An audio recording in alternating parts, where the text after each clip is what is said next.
Well, hello and welcome back. Today I'm going to do a short video on caliber selection and how the U.S. military came to use the 45 ACP as the base or the required caliber for their pistol platform that ultimately ended up being the 1911. But before we get started with that, I'd like to introduce you to the 1905 we have right here, and this one happens to be a British contract, and usually the dead giveaway to a British contract is the square stapled looking lanyard loop here on the side of it, and of course there's always the British proof marks. Here's two very tiny ones right here on the side of the barrel. But getting back to the caliber issue, we want to go in and discuss the history a little bit behind the 1905. And the first thing I'd like to start with is the Single Action Army of 1873. Now, the Single Action Army was a vast improvement over the old ball and cap pistols, in which of course were a vast improvement over anything that had to be hand loaded. But anyway, the excerpt from 39-year Ordnance Officer Brigadier General John Pittman, he was from one of his journals said, this arm may be fired 18 times in a minute 54 seconds, beginning and ending with empty chambers. So that was a pretty great rate in 1873 for the Single Action Army. Now the next step in the evolution came with the in 1892 when the Single Action Army was retired in favor of the Colt Double Action Army revolver that was chambered in the .38 Colt. And again, from General Pittman's notes, he wrote about this pistol. He said, pistol can be fired 18 times in 54 seconds, loading each chamber separately and beginning with cylinder closed and chambers empty. Using the loading pack furnished by Colt's Patent Firearm Manufacturing Company, 18 shots have been fired in 29 seconds, beginning and ending as above stated, and the firing was without aim. Now that's of course a huge or a vast improvement in the firing rate, but one thing that pistol lacked, of course, was it was a major deficiency in caliber, and the point was driven home in the 1902 Philippine Insurection, and that we'll get back to in a second. But one of the things I wanted to stop and mention at that time was in the late 1800s, I believe it was 1898, John Browning approached Colts with the Model 1900, or basically the prototype, and demonstrated it to Colts. And Colts was, of course, very impressed with this. The pistol, holding 7 shots, could fire all 7 shots in 1 2/5 seconds. I mean, what a major improvement. So, I mean, this is obviously where firearms was going to go. Now, Colts wasted no time in taking and developing that pistol and getting it to the military. And then that, of course, went through the first trials, and then we had the 1902 military develop out of the deficiencies of the 1900. And then, of course, 2 events occurred at that point in time. And what happened was we had the Philippine Insurection, and because of that created the Thonpson Lagarde Bullet study that was ordered by the military. Because they wanted to figure out what to do. They had to rethink this pistol cartridge that they had. It obviously wasn't going to work.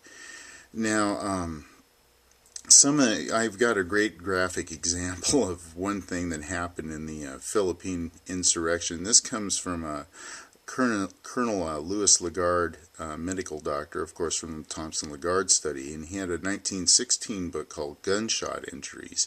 And he writes in that book, Antonio Caspi, a prisoner on the island of Samar, Philippines Islands, attempted to escape on October 26, 1905. He was shot at close range in a hand-to-hand encounter by a .38 Colt's revolver loaded with U.S. Army regulation ammunition.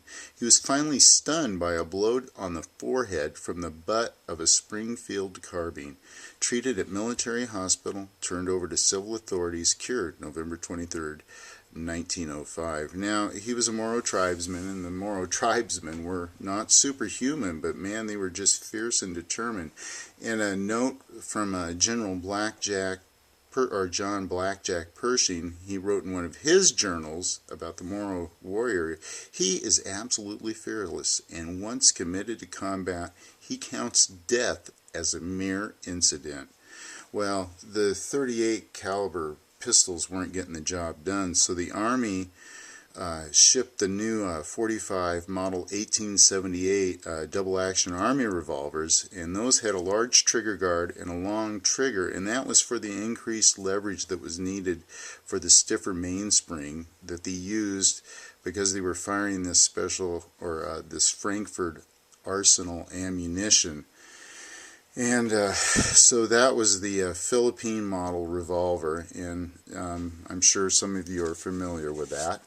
And then, okay, so now the Army was at a crossroads at this point in time because they couldn't go on, of course, with that .38, and they weren't using the new service revolvers because I think they probably knew that, of course, these automatics were going to be the thing of the future. So the Chief of Ordnance, General William Crozier, addressed the issue by sending 2 letters to Louis Lagarde and Captain John T. Thompson to determine a bullet caliber. They were to form a board, and Springfield Armory was to supply the pistols, Frankfurt Arsenal was to provide the ammunition, and they were to write their conclusions and to determine this bullet to have stopping power and shock effect at close ranges. They had to carefully, of course, explain their findings, and they used cadavers and livestock at the Chicago stockyards. Now, it was rather gruesome by today's standards, but you got to think of the time period, how many people even had electricity in 1904 when these tests were carried out. I mean, it was a different era at that point in time. Now, what they did was they suspended the cadavers from the ceiling by the neck, and they shot the cadavers, and they measured the amount of sway of the arms, and not very scientific, it was more observing, but they also dissected some of the cadavers and looked at what the damage was from the bullets. Now with the livestock, they took and they shot the livestock to kill it. Now a lot of the smaller calibers were ineffective, and the animals had to be dispatched with a hammer blow to the head as they normally did. But they went ahead, and with the .45, the first day of testing, they shot the animals through the lungs, and some of them took a few minutes to die. Then the next day they moved to the internal organs. I believe they shot them through the intestines, and there was one cow that took about 10 shots from a 9mm and still was alive a few minutes later and had to be dispatched the other way. But pretty gruesome test, and they determined through those tests that the minimum caliber had to be a .45, and so that's what they settled with. And Colts apparently had a little bit of inside information, probably came from John T. Thompson, intentional or unintentional, who knows, but Colt had some early .45 orders of ammunition from UMC. And one of the early orders was a 5.5 grain of bullseye powder and a 200 grain bullet, and I think they finally settled with 5.1 grains of bullseye, 200 grain bullet, and no crimp on the cartridge itself. Now, that's pretty much how they got to the conclusion that they needed to use .45. One of the other interesting notes about this pistol, not this particular one, but this model of pistol, is how it was developed. Was there was 2 of these pistols that were sent to the Browning brothers in I think it was September 4th of 1904. They sent 2 of the .38 automatics, the military models, to the Browning brothers, and that's what they used as their base platform to develop this new .45 that we see here. Alright, well, there's a brief little history of how they got the caliber selection of .45 ACP, and how the 1911's platform ended up being one of these larger frames and a .45 caliber bullet.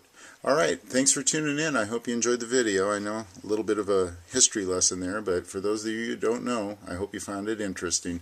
Alright, thanks, and have a good evening.